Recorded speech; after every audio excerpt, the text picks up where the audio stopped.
Who does the secret contacts? The Mossad, the secret intelligence agency of Israel. Welcome back, everybody, to another episode of Within Zionism. Here with Ozzy Fine and Moshe Schwartzberg. Today we have an amazing special guest, Dan Raviv. Dan, let's jump right into it. Tell us a little bit about yourself. Well, I'm speaking to you from Washington, D.C., and I've lived here for about 20 plus years, but before that I was in Miami, before that in London for a dozen years, and before that in Tel Aviv with its sparkling beaches and sidewalk cafes, and all the while lots of news. So all that, I got to say, Ozzy and Moshe, was because of my career at CBS News. I was on radio especially and some TV. So as you see, it took me to lots of countries. You got my last name, Raviv. I'm the son of two Israelis who moved to America back in the 1950s. So I was born here in America.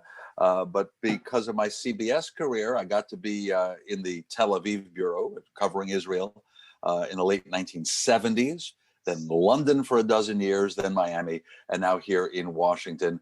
I also write books, and my favorite topics are topics about Israel. I have Every Spy a Prince. That was a bestseller about the Mossad and Israeli intelligence. Another book on that subject, Spies Against Armageddon, and even a book about the Marvel Comics Company and how it managed to come back as a big movie company. That's called Comic Wars. And how does that fit in? Two Israeli Americans, Israelis who moved here, were the people who rescued Marvel and turned it into a movie company. So Spider-Man, X-Men, Iron Man, just say thank you to Yitzhak and Avi, two Israelis who rescued Marvel. Wow. Yeah, who knew that, right? That's cool. What would the That world is be really today cool. without There you them? Wow. I will have to find that book and read it. That is really cool.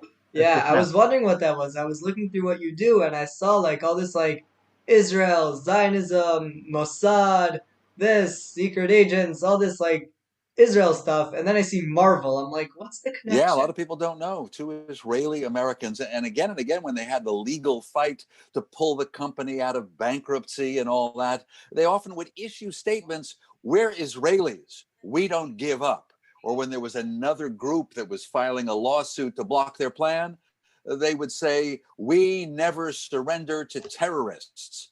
So at least the guys who rescued Marvel were kind of inspired by the Israeli model. You know, absolutely work hard, think outside the box, be entrepreneurial. So I had a chance to write about one particular case that everybody knows, you know, Marvel and Spider-Man and Iron Man. But to relate it to what I know about, which is how Israelis behave, especially when it succeeds, which with Marvel it did. And hey, you know, you two guys are sitting in Israel. In general, Israel is a success story. So there's no covering that up. Story's not over yet. Yeah. Sure. All right, so you wrote a few books on Israel. You want to tell us a little bit about these books and, you know, what made you decide to write them? Yeah, well, you know, working for CBS News, I had to be, connected with all sorts of stories, covering everything in general. Nothing to do with being Jewish, nothing to do with being the son of two Israeli immigrants to America. Just being a news guy, learning how to do news for radio and TV, getting a job at CBS when I was still in my early 20s. You know, lucky me. But they needed somebody to go overseas, to go specifically to the Tel Aviv bureau of CBS when there was a big breakthrough. And that would be Anwar Sadat, the president of Egypt, deciding to visit Israel. And Sadat and Prime Minister Menachem Begin of Israel negotiated, very tough process. The Americans with President Jimmy Carter were a big part of making it succeed. And there's a peace treaty, as you know, in 1979 between Israel and Egypt. And I covered that.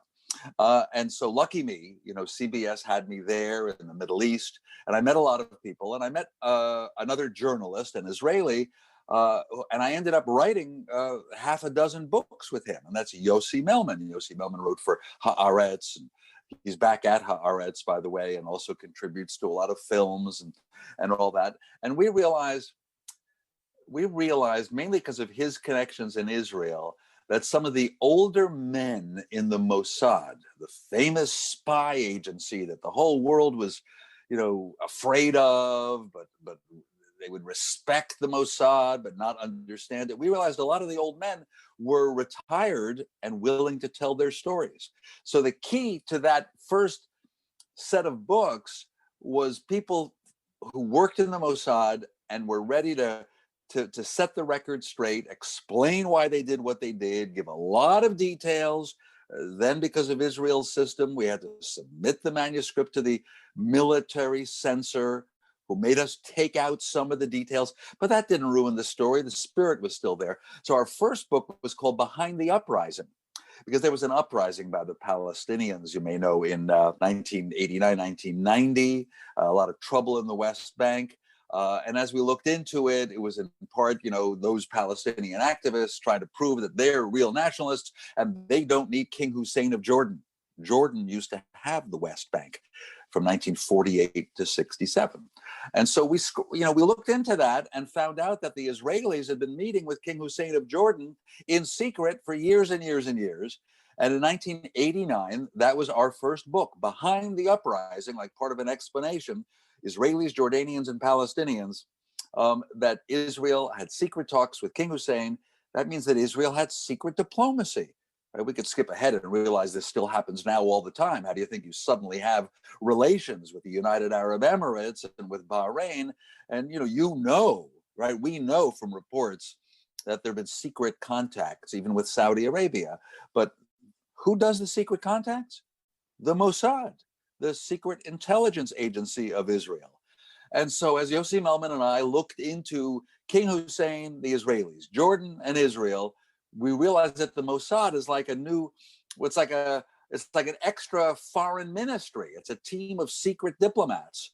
And then, we got to know more people who worked on that. So our second book was a history of the whole thing.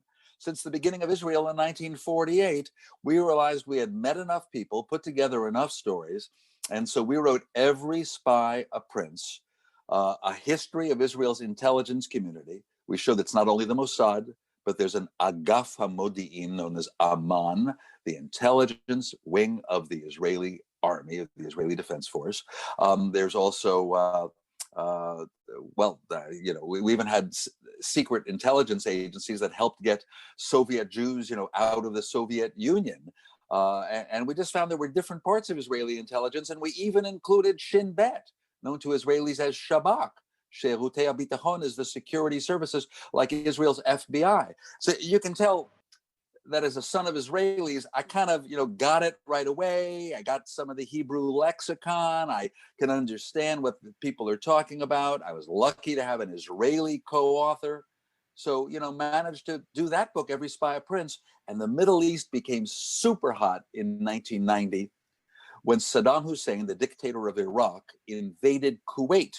And the result was the first Gulf War, when the United States put together a coalition to actually invade Iraq, throw the Iraqis out of Kuwait. And everybody in America wanted to read books about the Middle East, including Every Spy a Prince. Even though our book wasn't so much about Saddam Hussein, but, he was in there. He was a character. In 1981, the Israelis had sent their Air Force to destroy Saddam Hussein's nuclear reactor in Baghdad. So Saddam Hussein was obviously an enemy of Israel. And then Saddam Hussein actually launched Scud missiles at Israel during that first Gulf War. And so again, our book sold fantastically. It was a bestseller in the New York Times bestseller list for 15 weeks. And that meant that suddenly publishers actually wanted to publish books by Raviv and Melman. And well, therefore, we were able to sell more book ideas. So just one more I'll mention, and that is Friends Indeed. It's a history of the U.S.-Israeli relationship. It's published in 1994. Some things have changed. The Obama period was different. The Trump period has been different, but all of the patterns were set by 1994. And so, people might still find that book interesting. Friends Indeed, Inside the U.S.-Israel Alliance. In writing that book, we met all the people who built up the friendship between the US and Israel: politicians, artists, musicians, billionaire investors. So, I love this. I mean, as you can see, my life has been the US Israel relationship, right? Son of Israelis, born in the United States. And now, as a journalist and a book writer, I get to write about those subjects. It's been great. Wow, sounds like really interesting books. I would definitely love to read those. That's really special. All available on Amazon, all available on Kindle and all the other readers, you bet.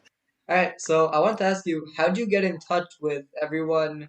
Like when you wrote the book, how'd you get in touch with all these people? Listen, I hope a lot. All these I hope a lot of agents. people hear your podcast, because There's got to be a it's story not just an there. individual story; it's the nature of your country, right? Your podcast is Within Zionism, so let's say that it's all about the Israeli style of everything. So we're not going to talk about cooking and socializing right now, but maybe a little bit about socializing. You have a very small country, right? Your population is about 9 million people, but you can imagine, even when we started writing books 30 years ago, the population was more like 5.5, 6 million. You didn't even have the influx of Jews from Russia and the former Soviet Union. So I'm saying you had a small country, and we're starting our research, into the intelligence community, and what Israeli spies who had been stationed all over the world and had battled Palestinian terrorists, who would be willing to talk?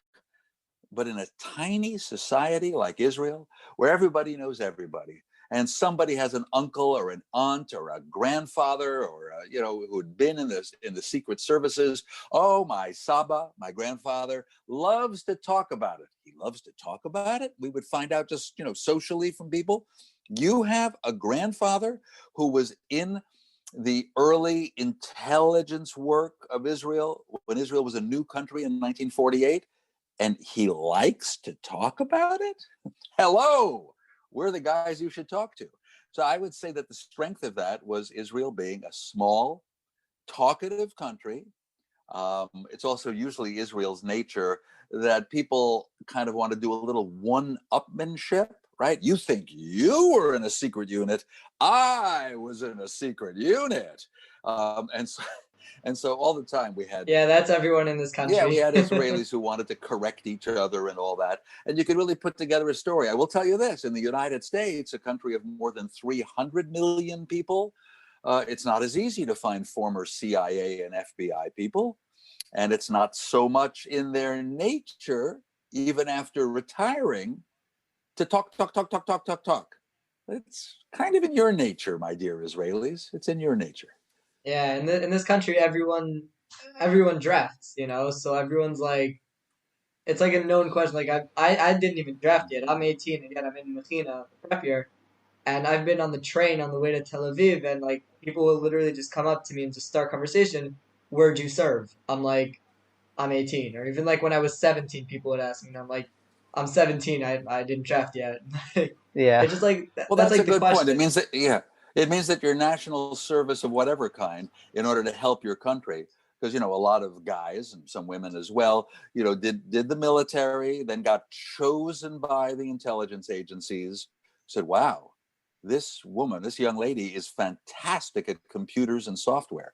We're going to bring her into our special technological intelligence units. And if even the fictional TV series Tehran, which ran in Hebrew recently in Israel, but is now starting to go worldwide on Apple Plus. The fictional woman from Israel was just that, a hacker who worked for the Israeli military intelligence in hacking, and then they send her to Tehran, to do a job there. It's not, it's fictional, but it's very believable that that's the kind of thing that happens. My point is that what you do to protect your country it becomes part of your life and what people talk about. And be careful, you're not supposed to give all sorts of intelligence details. In very sensitive times, taking the train to Jerusalem or Haifa, there were more serious warnings. Don't talk openly on the train or the bus about where your unit is or where it's going next week. It's funny. Israel's very, very talkative, but also very security conscious. And I've been in a lot of countries where they say, I can't believe how blah, blah, blah all the Israelis are. They're not careful enough. So I'm just saying, from an intelligence, counterintelligence point of view, there are spies for Hezbollah inside Israel. Many years ago, there were lots of spies from Russia and the communist countries in Israel. And there used to be serious warnings to Israelis: don't talk about your military service too much in the open, on trains and buses. So there's a Yeah, thought for so you too. I think it also like a lot of it comes from like a point of like pride. Like a lot of people who serve are just like so proud of what they do, and like even if it's supposed to be top secret, somebody would be so proud and like have to talk about it. Well, you Hmm. see now how we got enough material to write a whole bunch of books on the Israeli Yeah, intelligence people are community. You proud. see? Now you Yeah. got it. When I was actually having trouble, like, I mean, I'm still having trouble, like, deciding where exactly I want to serve in the army. So my dad has a friend who's been in the army since he was 18. I don't know how old he is now, but late 40s, early 50s, I don't know. So when I was talking to him, I was hoping he would help me out, which he did a little bit. But one thing he told me is like, don't talk about it too much with other people. Don't let too Ah, many there you go. people know where you're going to serve or where you want to serve, because if you end up there, it's not good that so many people know where it is and what it is, and not like it shouldn't be such a public thing. By the way, I don't know how many of our podcast listeners know that specifically being a pilot in the Air Force, which now again some women are doing too, used to be all male. That was so sensitive and secret. Pilots were the elite. So what base are you at? Do you fly F-15s or F-16s? Now F-35s, for elite pilots. That was considered especially secretive. And once in a while, if a pilot got interviewed on TV or the newspaper, you wouldn't give their full name, right? We spoke with a pilot. His name was Iran, or Iran Bet. His initial. Um, have you noticed that? Is that still Yeah, kind of yeah. true? So there's a lot of Pilots. there's a website to like do research on the army. It's I don't know, Maytav. I don't know if you know what that is or if any of the listeners know what it is. It's basically the before you draft into the army, they're the part of the army, the unit that is helping you actually get to the point where you're an actual soldier. That's just in short. In short, yeah. Mm-hmm. So on their website, they have like they offer a lot of they give a lot of information on all the units. So let's say me, for example, when I'm trying to look for a unit that I want to be in, I'll go to that website and I'll look through the units. So there's a bunch of the units. Not gonna say which, but like it literally says like classified. Like there's some units that it can't even give you the minimum information. Yeah, even maybe the 4-digit or 3-digit number. Well, Yeah. quite. What But are you talking about? I don't know what you're talking but have you noticed that I think that's still true sometimes in TV interviews, people doing certain kinds of work for the military, for the IDF, they don't give the full name, or they Yeah, interview pilots who are wearing the entire aviator's breathing yeah. apparatus or mask, or they blur The out the highest, faces. yeah. yeah. So it's the thinking behind that, which is sort of weird again, is that they're doing their job. When necessary, they're going to bomb some enemy of Israel in some other country, wherever, maybe nearby in the Gaza Strip. And so, like, what's the harm of identifying them? That there somehow will be a revenge attack on them in Israel, or maybe when they go on vacation to Europe. Yeah, it's weird. So again, because they're the elite defenders of Israel, just better to keep their identity out of it. Yeah, it's a fascinating part Safety of the purposes, reality yeah. you have there. Amazing. Okay, Yeah. so let's move on. You said before that you worked at CBS News. As an American Jew, how does being a Jew in America working at a news station shape your career?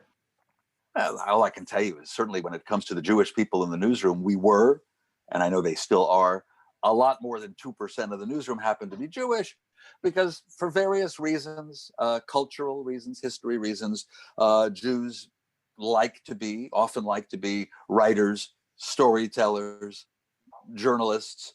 It's just something that Jews have liked to do a lot in the United States. Part of the explanation was some professions were closed to Jews, and you couldn't study those things and couldn't possibly get to be a member of those clubs.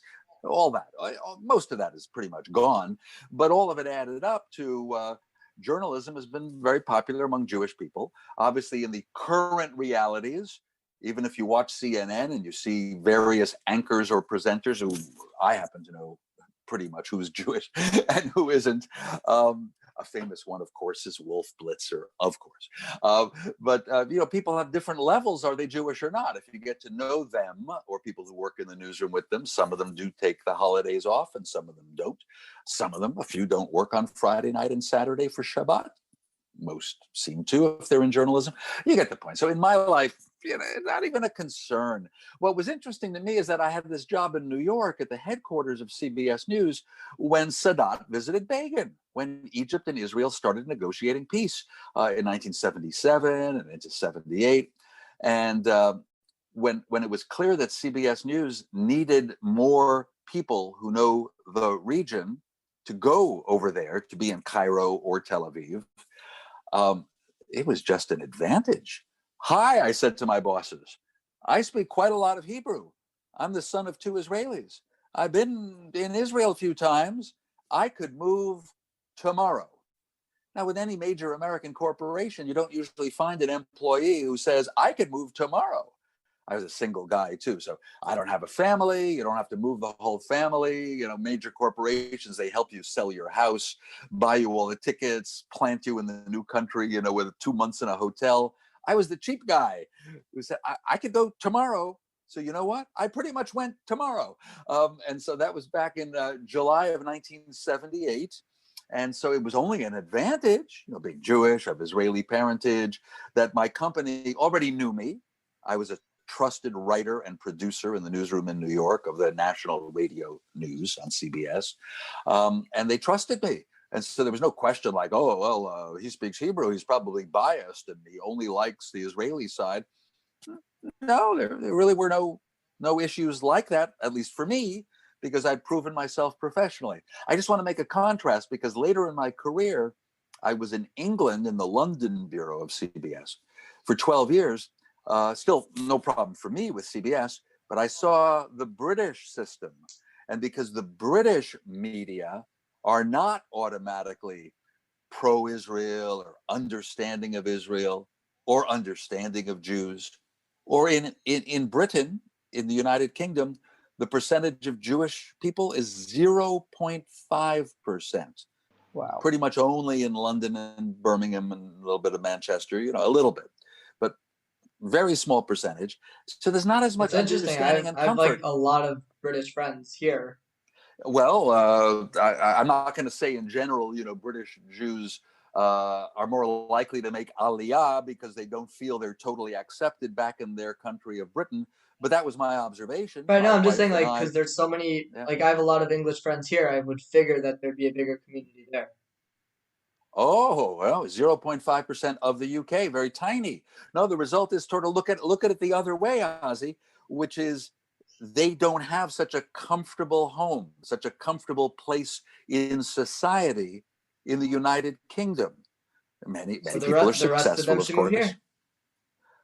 It occurs in the United States. Most Jews feel very comfortable. You don't have the push for aliyah. You get aliyah, you get waves of it for different reasons, different groups of Jews, of course. But I noticed in England that for a British journalist at my equivalent, the BBC, it wasn't as comfortable. And if they worked on Middle East issues, there was the assumption by their bosses, well, you're Jewish, so you're probably going to be biased on this issue. Ooh, I didn't face that at all. So I'm curious, you as a Jewish pro-Israel, did you have to deal with any like anti-Semitism or like you ever have to like cover something you didn't want to cover or like any anti-Semitic coworkers? A little bit. There, I remember some managers who thought that I want to spend too much time on Middle East issues. And most Americans aren't that interested. So why do you want to do that? And I would sort of go, look, the president right now issued a new Middle East peace plan. You know, everyone should be really interested. And my managers would say, yeah, but Americans aren't very interested. You know, Dan, you're interested. Pull back from that a little bit. But by the way, the only accusation was that I was very interested. I have not been accused of being biased. Let's look at a phrase you used: pro-Israel, pro the existence of Israel, pro that the Jewish people need to have their own sovereign country, especially where we Jews were thousands of years ago, in the days of King David, etc. But does that mean in favor of everything the Benjamin Netanyahu government supports? Does that mean you think that Israel should stay in the West Bank forever? Does that mean, you know, anything in particular? I always say and feel, let the Israeli people decide. I don't live in Israel. I don't vote in Israel. We see the outcome of the recent elections, you know, many years Zionism, in which I would say, I think Zionism is yes. divided into, you know, the history point of view, just the reality of it, and then the political side. The political side of Zionism is different. Okay. Well, again, I'm going to, you know, point out the name of your podcast, Within Zionism. So And you that decided this to leads use me that word, and to this leads me to my next question. I want to know what okay, but your I just want to be clear again. It means that the interest in Israel and in Israel surviving and doing well is very strong in me, but I don't know whether the right-wing parties are right or the left-wing parties are right. And I absolutely, when asked by people to defend the notion of the so-called leftist or peace camp, what they would do with the territories, or Netanyahu's cabinet colleagues in the right-wing parties, what they would do, more settlements, maybe keeping most of the land, all the land. I can defend both of them. I don't know which of them is more likely to lead to peace. I just find it endlessly fascinating. So there's this one question that we ask every single one of our guests, and all the listeners already know what it is. So let's ask it to you also. How would you define Zionism? What does it mean to you? How do you define it? The belief that there should be a Jewish state, that the Jews are a people. Often a lot of confusion, by the way. Judaism is a religion. I sometimes hear that from some Americans I know. And frankly, PLO people for a long time rejected accepting and recognizing Israel as the Jewish state, right? These PLO people would say, Jewish is a religion. We don't get into religion. Any religion doesn't make a difference. They're missing the point. Jews are not just a religion. We are a people, sometimes called an ethnicity. In British newspapers, sometimes they called us a race, a member of the Jewish race. Ooh, I didn't really like that because it seemed to exclude us, if you will. Yeah, But we are a people who certainly have sought sovereignty over land and a country. We can obviously observe that without any country of our own, horrible things like the Holocaust may happen, did happen, may, God forbid, ever happen again. And in the Arab world, terrible discrimination. So all over the world, Jews had no country. So Jews are not a religious group. Zionism is the movement for the Jewish people to have their own sovereign nation. Remarkably, a democracy. Remarkably, and this blows the minds of American Israel, not Jewish. 1/4 of the citizens are not Jewish. They have voting rights. There are parties representing Arab. Americans can't believe it. And so it's just, you know, as I say, endlessly fascinating. And I think that the Jewish people have a right to their own country. So it's no surprise that measures will be taken to ensure a Jewish majority in that country. But that's not about religion. That's about us as a people. So that's where I am on that. Great answer. All right, we got 3.5 minutes left on Zoom. So before we wrap up the episode, as someone from behind the scenes in the media, you know, a lot of people know that media tends to, you know, shape people's minds. What message would you have to send? Okay, there's this, a need for more information. In the age of the internet, it's amazing how you can check any fact very quickly. Of course, hopefully you'll go to factual sites if you decide to Google, something like the Golan Heights history. Who had it? Right? It's not just Syria had it and then Israel captured it in '67. There's even history before that of how the lines were drawn of Syria, Lebanon, the future state of Israel. There's so much to learn, and it's so easy to get at on the internet, but be careful. There's so much wrong information and biased information. And so I think in general, people need more information. The trouble with journalistic articles in television and in newspapers is they don't have enough background. And so they just quickly tell you, Israel wanting to keep the West Bank, approved settlements. Where's the background to that? What happened maybe in the 1920s and 30s in that area of land? Or any reminder that even Jordan doesn't want the West Bank back. So why have the UAE and Bahrain taken the attitude they have that Israel's okay? Israel is permanent. So now what do? You focus on the Palestinian issue. And if you want to judge that, you need more information. And I will say this, I'm very against BDS because I don't think that Israel should be singled out. It's a double standard. Therefore, it's anti-Semitic. It's picking on the Jewish state, wanting some incredible high level of wishful thinking behavior and academics, and it tends to be usually some left-wing groups. They're taking the side of the perceived underdog. Palestinian the underdog. Of course, Palestinian people have lost again and again and again and again. Whose fault is it? Endless debate. And so I just think there has to be a quest for more information and background. Whenever I do a journalistic report, even if it's short, I pride myself on including a little bit of history, a little bit of background. It gives more understanding, I think. It was amazing having you on. This was a very, very interesting episode. We will we'll go look at those books and see what we can find, read them for sure. And I suggest everyone who is listening to this to go check them out. You can follow us wherever you listen to podcasts, on Instagram, Twitter, Facebook. Give us a share, review, comment, all that fun stuff. And it was great having you, Ozzy. It was an amazing episode. We'll see you next week, guys. Thank you, Dan. Well, thank you. I'm on Twitter at Dan Raviv, and the latest book is Spies Against Armageddon.